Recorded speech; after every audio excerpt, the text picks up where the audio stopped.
Și bine ați venit. Astăzi o să ne uităm la niște filme foarte, foarte faine.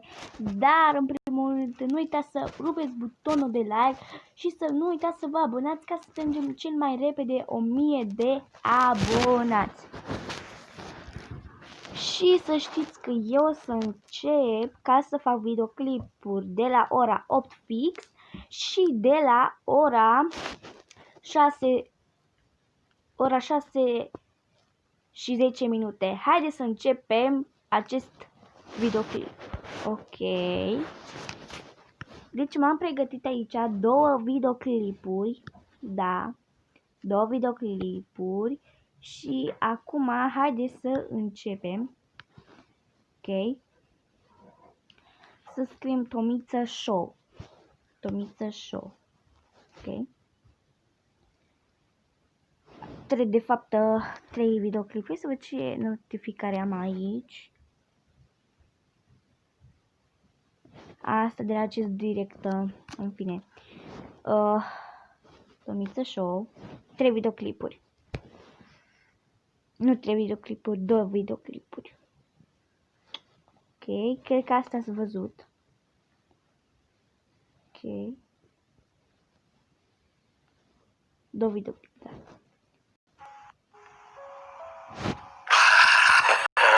Disperiat!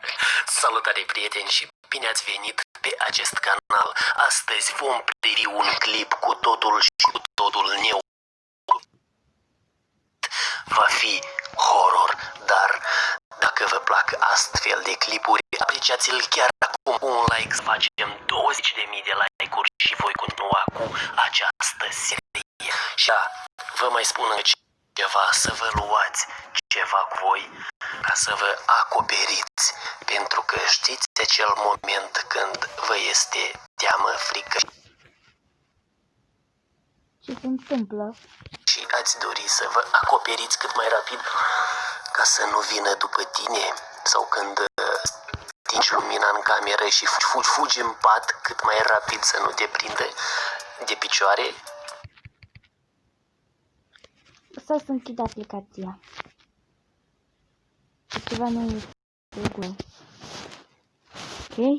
Continuăm pe YouTube. Deci se pare că ceva s-a stricat pe YouTube, dar nu vă faceți griji, o să vedeți episodul.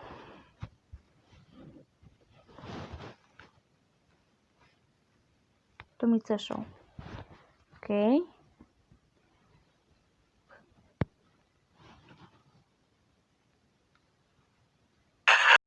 Disperiat? Salutare prieteni și bine ați venit pe acest canal. Astăzi vom privi un clip cu totul și cu totul neobișnuit. Va fi horror, dar dacă vă plac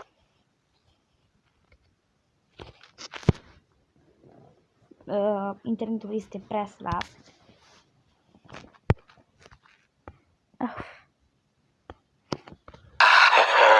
Disperiat? Salutare prieteni și bine ați venit pe acest canal. Astăzi vom privi un clip cu totul și cu totul neobișnuit. Va fi horror, dar dacă vă plac astfel de clipuri, apreciați-l chiar acum cu un like, să facem 20.000 de like-uri și voi continua cu această serie. Și vă mai spun încă ceva, să vă luați ceva cu voi ca să acoperiți, pentru că știți acel moment când vă este teamă, frică și ați dori să vă acoperiți cât mai rapid ca să nu vină după tine, sau când stingi lumina în cameră și fugi în pat cât mai rapid să nu te prindă de picioare, de sub pat. Ok, prieteni, haideți să trecem la clipul de astăzi, să privim, vă spun din start, va fi puțin horror, dar abonați-vă și la acest canal, așa că haideți să începem. Se numește Tomiță Show, dacă vreți să vă uitați la acest episod. Haideți să începem. Puțin camera pentru a pune aici videoclipul, după cum îl puteți deja vedea, și haideți să-i dăm drumul.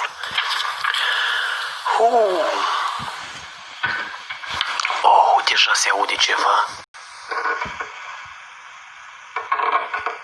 Oh, este după pat, bă. Se uită, privește așa de după pat, deja este horror.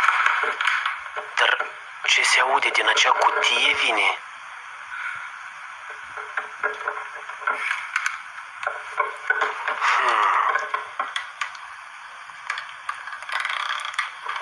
Oare ce să fie acolo? Hai, mergi să vezi ce este acolo.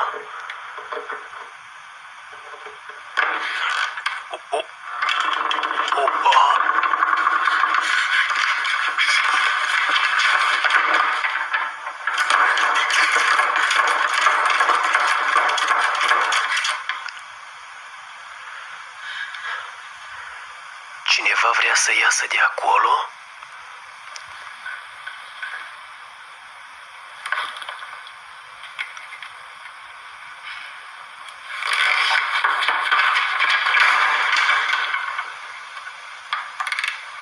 Nu mi spune că s-a deschis, ba da. Și...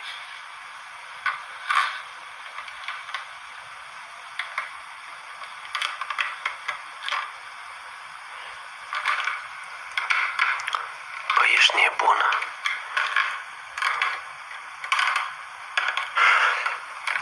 După cum vă spuneam,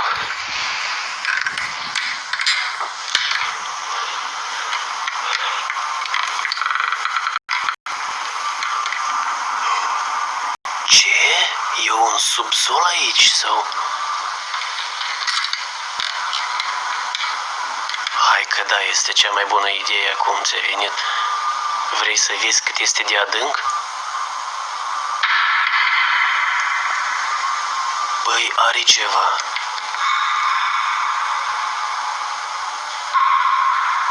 E cineva acolo, se aude.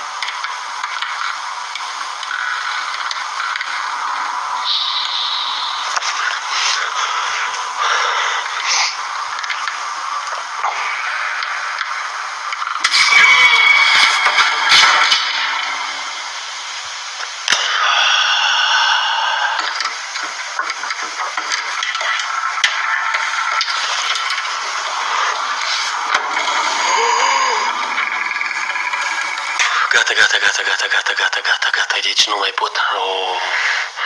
Ok, haideți să trecem la un alt videoclip, pentru că ăsta chiar m-a speriat foarte, foarte tare.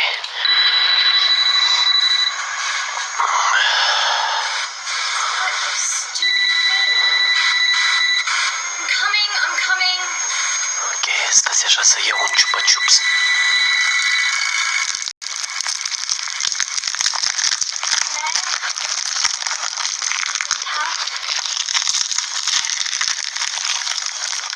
Pândește cineva de afară?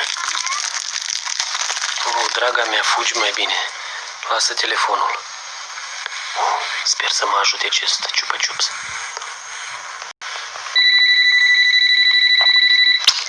Hello? Rachel, it's Mr. Stevens. We're now at the restaurant. We realised we haven't left our number. Yeah, sure, I'll grab a pen. And while you're on the phone, do you know what's wrong with your TV? Maybe we need a new lead. There's a TV you can use in our bedroom if you like. Just be careful up there. I've got quite a collection of figures. They're valuable. Some pieces are quite collectible, yes. Ready for the number? Okay, fire away. După cum se pare, va fi și ăsta foarte, foarte horror. Și da, eu nu prea mănânc ciupa-ciupsuri, dar am cumpărat astăzi mai multe la copil și am luat și unul, de ce nu? Yeah, got it. Să-mi țină companie. Bă, e ceva ciudat cu acel clov, cu păpușa aceea. Let me check, I'll call you back.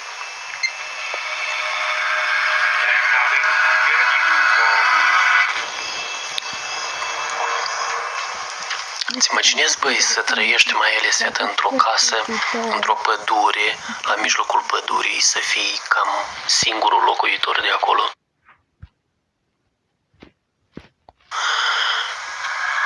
Și să fii singur acasă, într-o casă imensă cu 2-3 etaje, cu mai multe camere, afară fiind noapte, auzind niște sunete ciudate.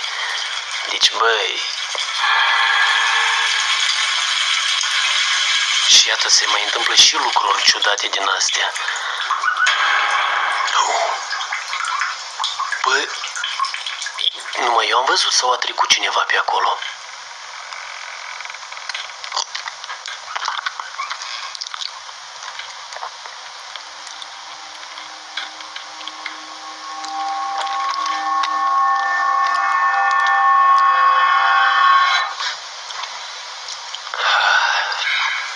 Este fiul sau fiica? Nu prea îmi dau seama. Come on. Orice caz este copilul ei. Asta a doua, mai este 3. Mi-a spus 3 să fie. Trebuie de câte v-am pregătit. Deci are un balon din asta ciudat.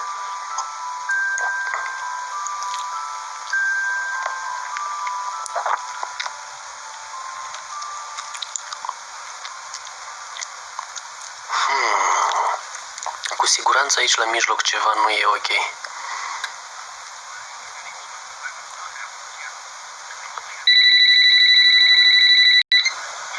Hello? Rachel, is everything okay? You had us a bit worried there. Yeah, it's all good. Brian's asleep. Oh, that's good. And you got the TV working okay? I was gonna say, your figure collection's pretty Are și un clown aici ciudat. Sau nu l-a văzut. That life-size clown. Ba da, știe de el, dar Pretty weird. doar mie mi se pare că el este în viață. Rachel, I don't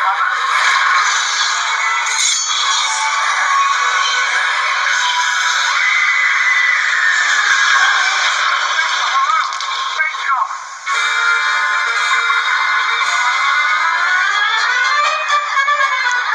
Băi, deci aceste filmulețe sunt prea horror. Dar haideți să mai privim unul și cu asta basta. Hai că a început bine. You like that, don't you? Ok, a adus o jucărică. It's okay, Andrew. Just watch Totul it, e okay? ok, totul e bine. Hai să desfacem jucărica. Get in there, clown.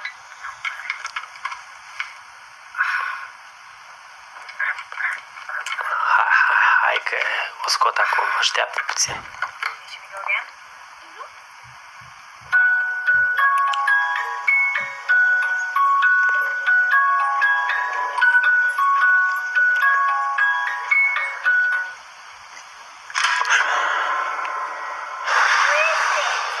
Ce e asta?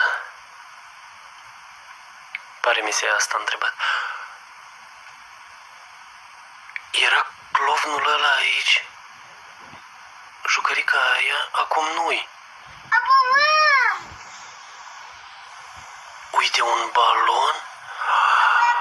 Behind you. Stay here and be good for me, okay? Pleacă să vadă ce se întâmplă. Ok, dar ce face acest balon aici?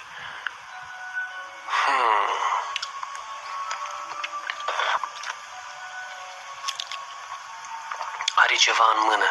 Priviți cum ține mâna dreaptă.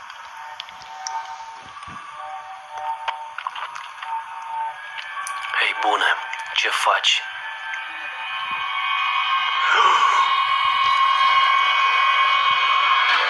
Este cineva în spate. Wow, deci asta este foarte horror.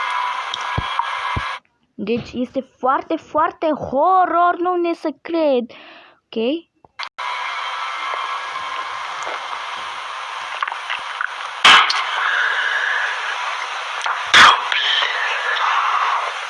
Randy, look! What are you doing? Andrew, go back into your room and play.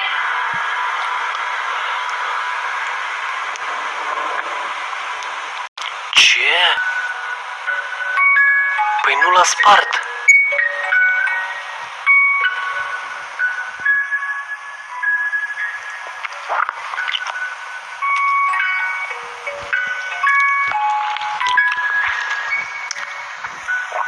Foarte ciudat.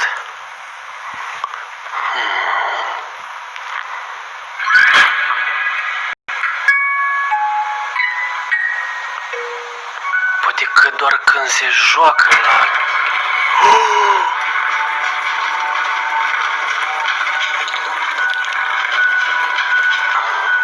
Bă, ce se întâmplă? Nu uitați să scrieți în comentarii dacă și vouă vă este teamă, frică când vine noaptea și se întâmplă lucruri foarte, foarte ciudate.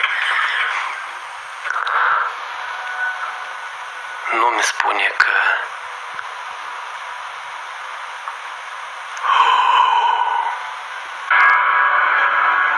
Welcome to the circus, Andy. Won't you join us?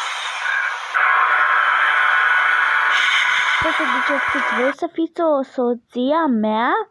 Oh my god. Oh, no.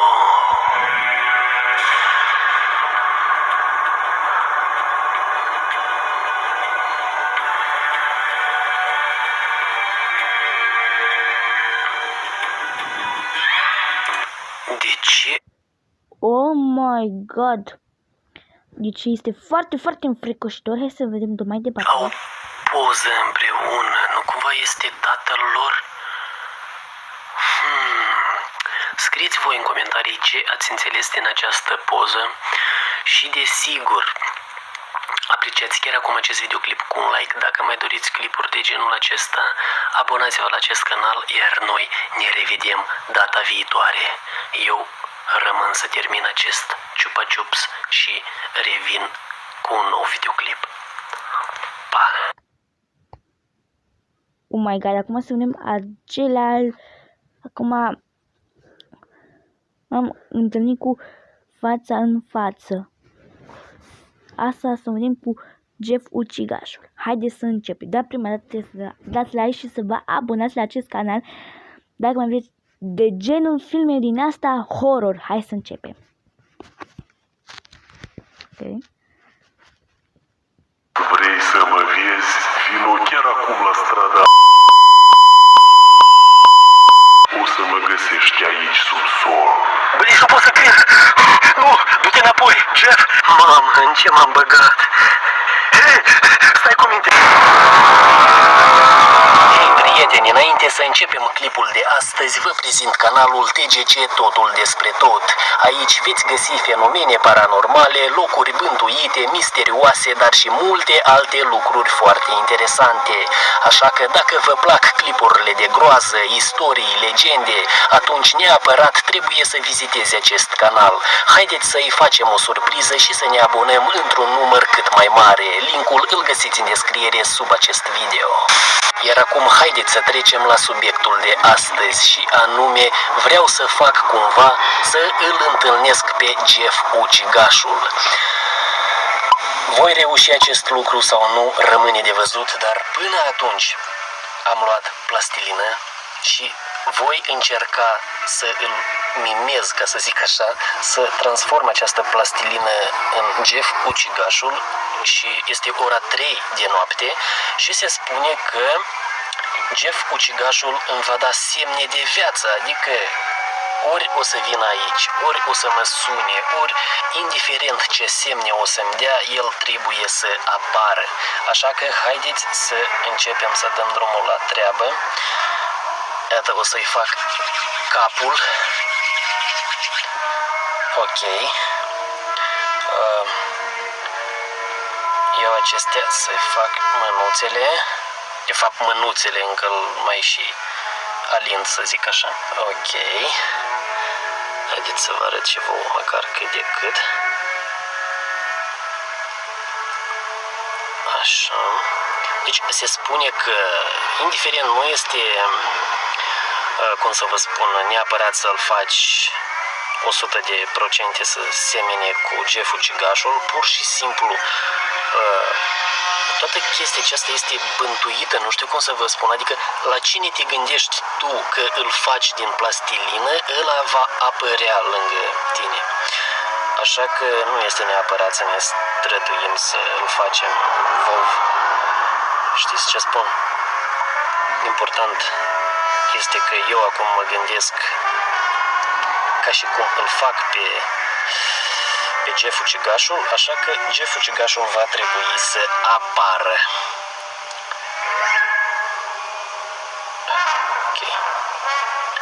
Ok, să zicem că ăsta este Jeff Ucigașul.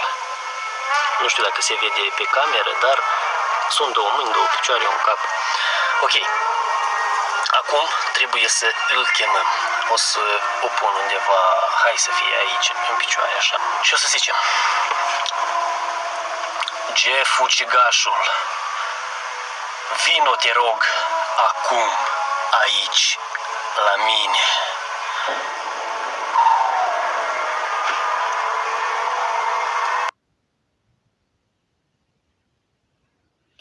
Internetul e de mine. Bă, ești prost.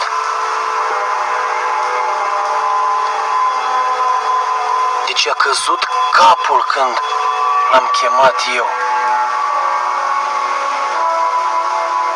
Bă, ăsta este un semn rău sau... Băi, iată capul. De ce anume acum a căzut și de ce în general el a căzut? Dacă se ține foarte bine și acum iată se ține bine. Nu înțeleg de ce, dar hai să-l las aici. Și acum voi sta în așteptarea lui. Nu știu cât va trebui să aștept, dar așteptăm. Nu avem încotro.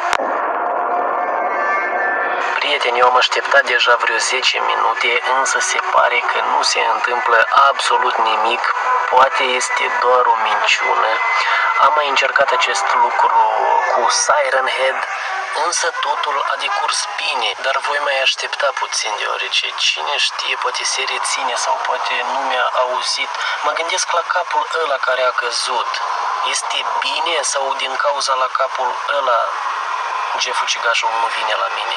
Prieteni, numai ce am luat telefonul pentru că mi-a venit un mesaj și haideți să vă arăt și vouă ce anume mi-a venit. Iată undeva pe aici, o să vă pun. Hei, credeai că nu o să vin după tine, da? Băi, ești prost! Deci ăsta chiar vine după mine? Și eu care credeam că nu funcționează. Bă, totul funcționează, voi ați văzut și singuri. Deci, nu știu ce să fac. De fapt, stați așa. Stați o clipă. Ce să-i scriu? Spuneți-mi, vă rog, să-i scriu ceva.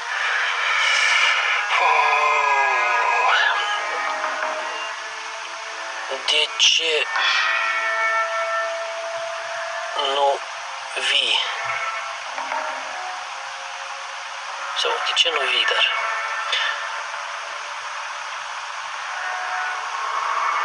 Ești fake? Bă, deci m-a luat puțin cu frică, cu vârtejurile alea prin cap, ca de obicei, cum îmi apar monștri.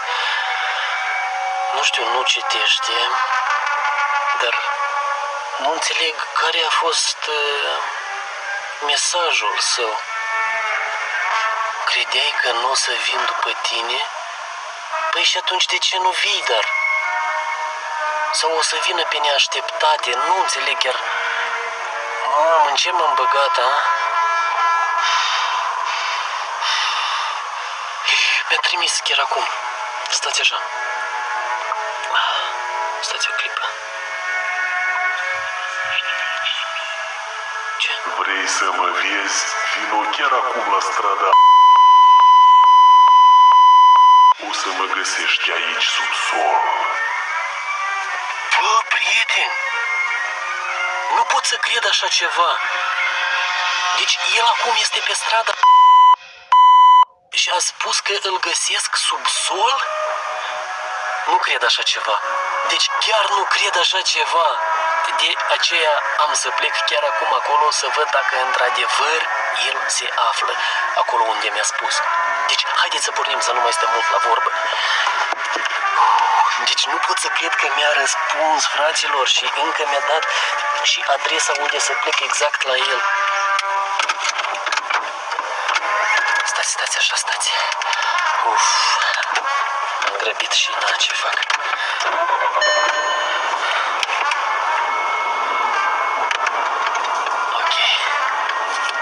chiar acum la adresa pe care mi-a zis-o el și vom vedea dacă într-adevăr el este acolo. Ok, prieteni, eu am ajuns chiar acum. Va trebui să plec sub clădirea aceea. Nu știu dacă se vede ceva pe camera video, dar gen undeva acolo, sub clădire. Aia este adresa exactă. Eu plec acum, însă am uitat să iau lanterna, dar totuși sper să fie ceva lumină acolo și să pot filma. Și vedem ce se va întâmpla, dacă într-adevăr este sau nu.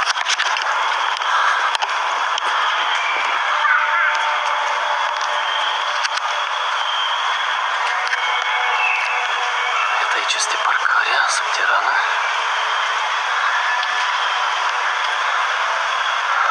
Am foarte, foarte mari emoții.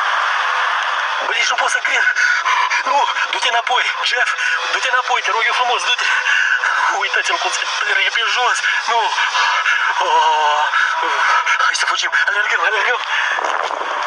Fugim. O să mă ascund undeva aici, în clădirea aceasta. Eu sper foarte mult să nu vină și aici. Mamă, în ce m-am băgat. Hei, stai cu minte. Lasă-mă în pace, te rog eu, pleacă. Să sper să plece, prieteni. Mamă!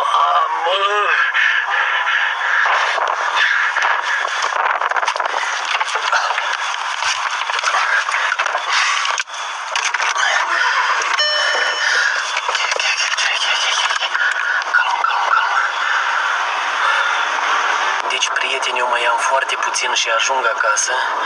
Voi ați văzut ce nebunie totală a fost astăzi, dar deja am mers foarte mult și sper că nu s-a luat din urma mea.